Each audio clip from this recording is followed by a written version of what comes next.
அகில இந்திய forward black தலைவரும் உறங்கா புலி என்று போற்றப்பட்டவருமான பி.கே. மூக்கையாதேவர் அவர்களுக்கு நாளை 103வது பிறந்த நாள். மதுரை மாவட்டம் உசிலம்பட்டியில் 1923ஆம் ஆண்டு ஏப்ரல் மாதம் 4ஆம் நாள் அவருடைய பிறந்த நாள். இளம் வயதில் பசும்பொன் முத்துராமலிங்க தேவருடைய நம்பிக்கையை பெற்று ஃபார்வர்ட் பிளாக் கட்சியில் இணைந்தார். சுதந்திர இந்தியாவின் முதலில் 1952ஆம் ஆண்டு பெரியகுளம் தொகுதியில் போட்டியிட்டு வென்றார். அதன் பிறகு 1957, 1962, 1967, 1971, 1977 ஆகிய தேர்தலில் தொடர்ந்து உசிலம்பட்டி தொகுதியில் வெற்றி வாகை சூடியவர் மூக்கையாதேவர் அவர்கள். 1971ஆம் ஆண்டு ராமநாதபுரம் நாடாளுமன்ற தொகுதியில் போட்டியிட்டு வென்றவர்.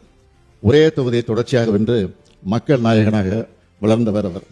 1967ஆம் ஆண்டு ஆட்சி மாற்றம் நடைபெற்ற போது பேரறிஞர் பிறந்த அண்ணாவுக்கு தோள் கொடுத்தவர் பி.கே. மூக்கையாதேவர் அவர்கள். அப்போது இந்த பேரவையில் தற்காலிக பேரவைத் தலைவராக இருந்தவர் அவர்தான். சட்டமன்ற உறுப்பினருக்கு பதவி பிரமாணம் செய்து வைத்திருக்கிறார். கச்சத்தீவு ஒப்பந்தத்துக்கு எதிராக நாடாளுமன்றத்தில் முழங்கியவரும் அவர்தான். தேவர் சமுதாய மக்களுக்காக கல்வி நிறுவனங்கள் உருவாக்க வேண்டும் என்று முதலமைச்சர் அண்ணா அவர்களிடத்திலே கோரிக்கை வைத்தவரும் அவர்தான்.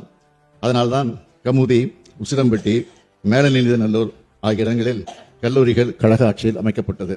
நியாயத்துக்கு ஒரு மூக்கையா என்று பேரறிஞர் அண்ணா அவர்களால் போற்றப்பட்ட பி.கே. மூக்கையாதேவர் அவர்கள் சிறப்பிக்கும் வகையில் உசிலம்பட்டியில் மணிமண்டபம் அமைக்கப்படும் என்று அறிவிப்பதில் மகிழ்ச்சி அடைகிறேன்.